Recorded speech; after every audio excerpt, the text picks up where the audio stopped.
Espoir décida de parcourir Chambretot. Il se retrouvait seul et sans occupation. Lorsqu'il marcha dans la rue du Bocage, il continua sa route en direction des Épaisses.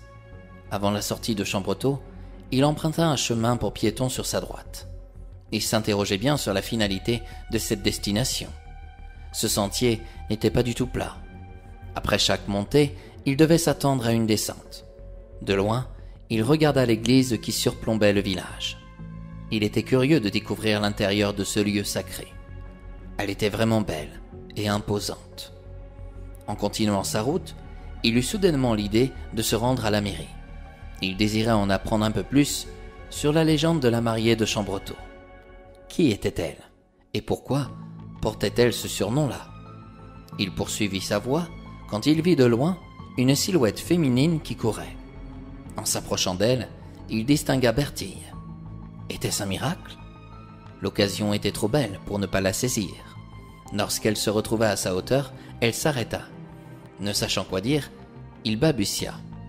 « Tu as du courage pour pratiquer le running sous cette chaleur. »« Il n'est pas mieux de marcher en plein soleil, » répliqua-t-elle.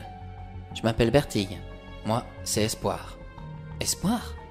Ce n'est pas commun comme prénom. » Mes parents ne s'attendaient pas du tout à me recevoir dans leur vie.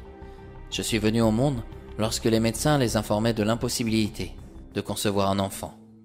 Ma mère souffrait d'endométriose. « Tu es le fils du frère à la mariée de Chambretot ?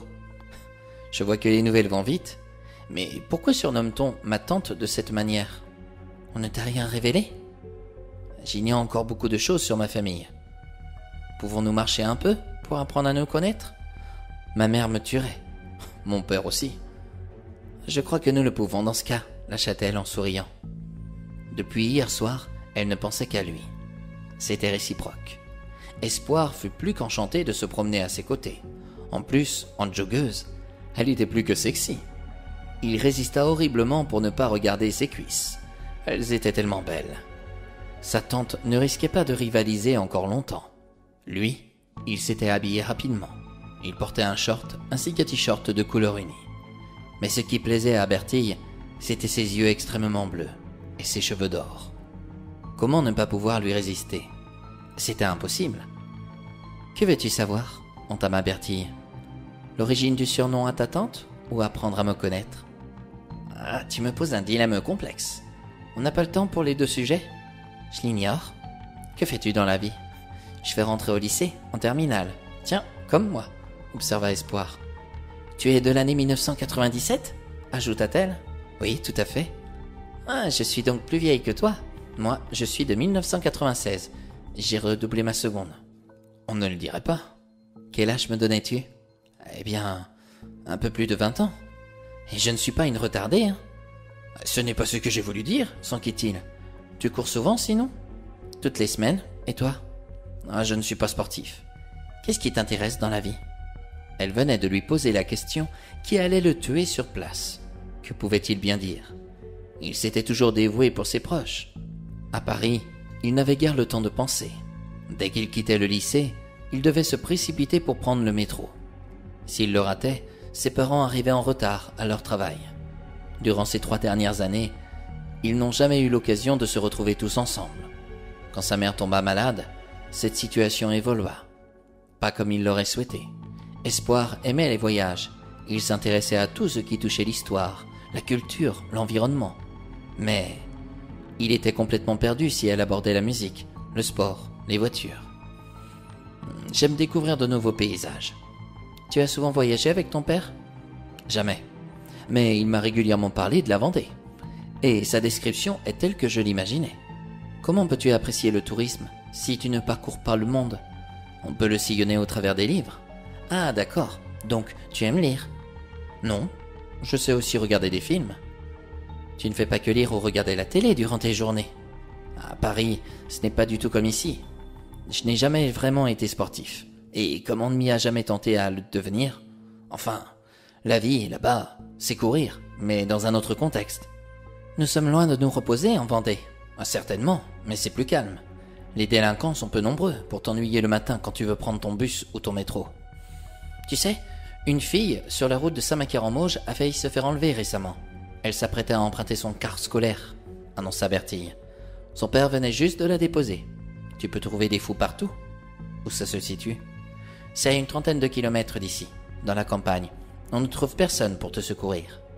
À Paris, ce n'est pas mieux. On n'interviendra pas pour t'aider, même si tu te fais violer devant tout le monde. Tu risquerais de te retrouver avec une arme blanche plantée dans le ventre. Bertille apparut choquée en percevant ces quelques mots. Elle ne suivait guère les journaux. N'en rajoutait-il pas?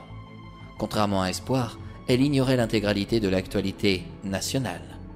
Sans s'en rendre compte, le temps passait à une allure inouïe. Bertille n'eut pas l'occasion d'aborder le thème de la mariée de Chambretot. À la place, Espoir en apprit beaucoup plus sur elle. C'était une jeune fille qui détestait son grand-père. Il était la cause d'une distance entre sa mère et son père. Essaye de voir le bon côté des choses. S'ils n'avaient pas séparé nos parents, jamais nous ne nous parlerions en ce moment. Je comprends mieux pourquoi on t'a appelé Espoir. Quelle est la racine de Bertille? Tu t'intéresses à ce genre de choses, s'étonna-t-elle. L'origine d'un prénom reflète souvent la personnalité de l'individu. N'es-tu pas d'accord? Plus ou moins. Moi, c'est la curiosité qui me pousse à savoir. Bertille signifie habile, réputé. Pourtant, je suis très autoritaire, ce qui ne m'empêche pas d'être généreuse ou de rendre service. Oh, je déteste me soustraire, avoua-t-il. Je ne t'ai rien demandé, répondit-elle. Et si tu veux me plaire, ne change surtout pas. Reste comme tu es. J'ai horreur des garçons qui modifient leur caractère, leur façon d'être dans un but ultime, coucher avec moi. Personne ne peut être ainsi tout le long de sa vie. Et puis, l'amour ne se commande pas. Chaque chose arrive à point nommé. Exactement. Sur l'air des diamants, avant de se séparer, Bertille embrassa sur la joue Espoir avec tendresse. Nous reverrons-nous? On se retrouve ici, demain matin, s'empressa-t-il. Je serai là. À demain, dans ce cas. Bertille s'engagea dans la rue de Notre-Dame pour rentrer chez elle. Espoir la regarda s'éloigner. Elle était tellement belle. À Paris, il avait croisé des filles. Elles se maquillaient toutes. Elles se donnaient des allures qui ne leur correspondaient pas. Bertille était simple, douce, amicale, naturelle et si jolie. Oui, il était tombé amoureux. C'était bien la première fois qu'il sentait son cœur battre aussi fort. À son tour, il décida de rentrer. Mais en passant devant l'église, il se demanda si celle-ci était ouverte. C'était le cas. En pénétrant dans l'enceinte, il pratiqua le signe de la croix avec l'eau bénite proposée à l'entrée. Sur l'autel, il découvrit une miniature de ce monument religieux. Les vitraux étaient superbes.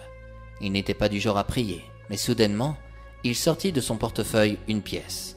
Il décida d'allumer un cierge. Aucune bougie n'était enflammée. Comment faire?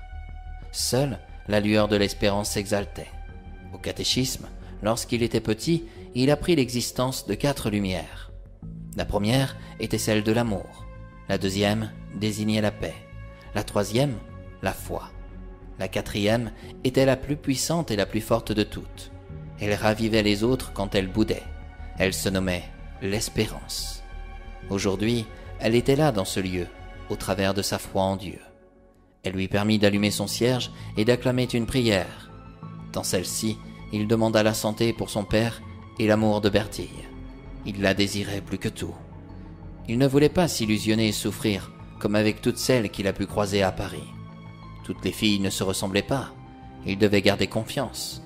Il pria alors avec foi et conviction. Au moment de quitter les lieux, il fit attention à bien fermer la porte. Il ignorait que durant toute sa présence, à l'intérieur de cette enceinte, un être de piété, dans un coin de l'église, le regardait avec intention. « Il me semble que nous avons eu la visite d'un jeune homme rempli d'espoir. »